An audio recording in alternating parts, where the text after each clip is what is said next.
ஐரோப்பாவின் முதல் கிறிஸ்தவ விசுவாசி செயின்ட் லிடியா ஆஃப் தியாத்ரா. ஆசிய மைனர் பகுதியில் உள்ள தியாத்ரா நகர சேர்ந்தவங்க. ஊதா நிற ஆடைகளுக்கான துணிகள் விற்பனை செய்து வந்த வணிக பெண்.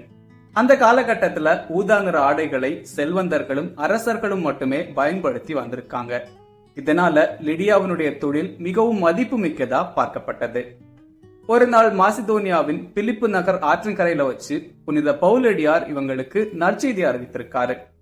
பவுலடியாரின் வார்த்தைகள் மூலமா ஆண்டவர் லிடியாவினுடைய இதயத்தை திறந்திருக்காரு. கிறிஸ்துவை விசுவசித்து தானும் தன் குடும்பத்தாரும் திருமுழுக்கு பெற்றிருக்காங்க. இதன் மூலமா ஐரோப்பாவின் முதல் கிறிஸ்தவ விசுவாசி அப்படிங்கிற வரலாற்றுல இடம் பெற்றிருக்காங்க. அதுக்கு பிறகு தன்னுடைய வீட்டை புனித பவுலடியாருக்காகவும் ஆரம்ப கால கிறிஸ்தவ திருச்சபையினருக்காகவும் திறந்து வைத்திருக்காங்க.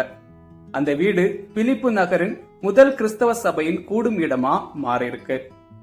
லிடியாவினுடைய வாழ்க்கையில செல்வமும் தொழிலும் இருந்தாலும் ஆண்டவரனுடைய அழைப்புக்கு கீழ்ப்படிந்த ஒரு பெண்ணின் அழகான சாட்சியா மாறியிருக்கு.